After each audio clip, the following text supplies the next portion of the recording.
అందరికీ నమస్కారం. వాణీ దుర్జటి స్వరాంజలికి స్వాగతం. సంకటహర చతుర్థి వ్రతకథల సిరీస్లో భాగంగా జ్యేష్ఠమాస సంకటహర చతుర్థి వ్రతకథతో మీ ముందరికి వచ్చేశాను. జ్యేష్ఠ కృష్ణ సంకటహర చతుర్థి వ్రతకథ దయాదేవుడు అనే బ్రాహ్మణుని కథ. పార్వతీదేవి గణేశుని ఇలా అడిగింది: గణేశ, జ్యేష్ఠమాసంలో కృష్ణపక్షంలో వచ్చే చతుర్థి నాడు ఏ విధంగా గణేశుని పూజించాలి? ఈ మాసంలో గణేశుని ఏ నామంతో కొలవాలి? భోజనంలో ఏ పదార్థాలని తీసుకోవాలి? ఈ పూజా విధానాన్ని సంక్షిప్తంగా తెలియజేయమని అడుగగా, గణేశుడు, మాత, జ్యేష్ఠ కృష్ణ చతుర్థి సౌభాగ్యదాయకమైనది.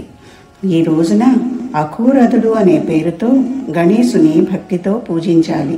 భోజనంలో నెయ్యితో చేసిన పదార్థాలు అంటే హల్వా, లడ్డు, పూరి మొదలైనవి తయారు చేసి గణేశునికి అర్పించాలి.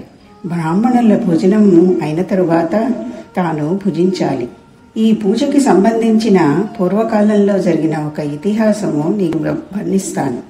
గణేశుని ఎలా పూజించాలో విధి విధానము, ఇంకా వ్రతం చేయాల్సిన విధి పూర్వకాలంలో వర్ణించిన విధానుసారము నీకు తెలియజేస్తాను.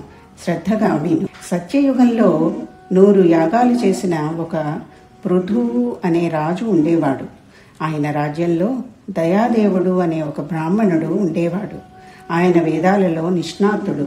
ఆయనకు 4 పుత్రులు. ఆయన తన 4 కుమారుల వివాహము వైదిక పద్ధతిలో ఎంతో ఘనంగా చేశారు. ఆయన 4 కోడళ్లలో పెద్ద కోడలు గణేశుని భక్తురాలు. ఆవిడ చిన్ననాటి నుండి సంకటహర చతుర్థి వ్రతము చేస్తూ ఉండేది. ఆవిడ తన మామగారు అత్తగారితో, నేను నా చిన్నతనం నుంచి సంకటహర చతుర్థి వ్రతము చేస్తూ ఉన్నాను. ఇక్కడ కూడా నా వ్రతాన్ని కొనసాగించడానికి అనుమతి ఇవ్వవలసినదిగా కోరింది. పెద్ద కోడలి మాటలు విని మామగారు, అమ్మా, నువ్వు ఈ ఇంటికి పెద్ద కోడలివి. నీకు ఏ విధమైన కష్టమూ లేదు. నీకు వ్రతము చేయవలసిన అవసరమే లేదు. ఇప్పుడు భోగాలు అనుభవించవలసిన వయస్సు నీది. ఈ గణేశుడు ఎవరు అంటూ వ్రతము చేయడానికి తన కోడలికి అనుమతి ఇవ్వలేదు. కొంతకాలానికి పెద్ద కోడలు గర్భవతి అయినది.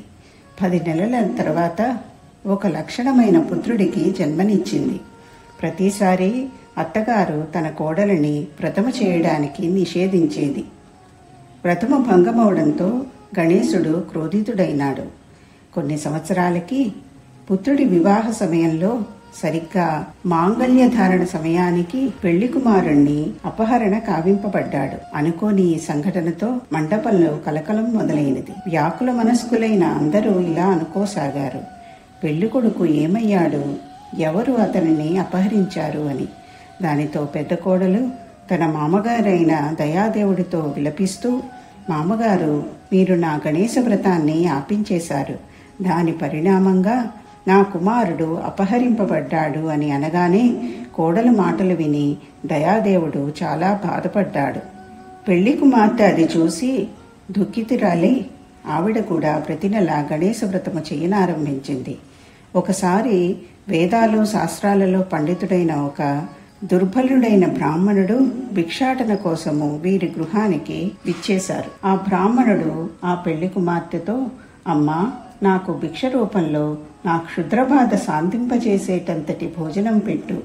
ఆ మాటలు విని ఆ వధువు ఆ బ్రాహ్మణుడిని విధిపూర్వకంగా పూజ చేసి భక్తిపూర్వకంగా భోజనం పెట్టి అనంతరము బ్రాహ్మణునికి వస్త్రాలు సమర్పించుకుంది. ఆ కన్య చేసిన సేవకి బ్రాహ్మణుడు, అమ్మా, నేను నీ సేవలకి సంతుష్టుడనయ్యాను. నీకు ఇష్టమైన వరాన్ని కోరుకో. బ్రాహ్మణ వేషంలో వచ్చిన గణేశుణ్ణి నేను నీ భక్తికి మెచ్చి నీకు వరము ఇవ్వాలని అనుకుంటున్నాను. బ్రాహ్మణుని మాటలు విని కన్య 2 చేతులు జోడించి, గణేశ, నువ్వు ప్రసన్నుడవైతే నాకు నా భర్త దర్శనమిప్పించు అని పలికింది. అంత గణేశుడు, అలాగే నీ ఇష్టానుసారమే జరుగుతుంది. తొందరలోనే నీ పతి నీ దగ్గరకు వస్తాడు. ఇలా ఆమెకు వరమిచ్చి గణేశుడు అంతర్ధానమయ్యాడు. ఇంతలో సోమశర్మ అనే ఒక బ్రాహ్మణుడు వనము నుంచి అదృశ్యమైన వరుడిని నగరానికి తీసుకుని వచ్చాడు. తన మనవణ్ణి చూసి దయాదేవుడు చాలా సంతోషించాడు. ఆ బాలకుడి తల్లి సంతోషానికి అవధులు లేవు. ఇంకా నగరవాసులంతా చాలా ఆనందించారు.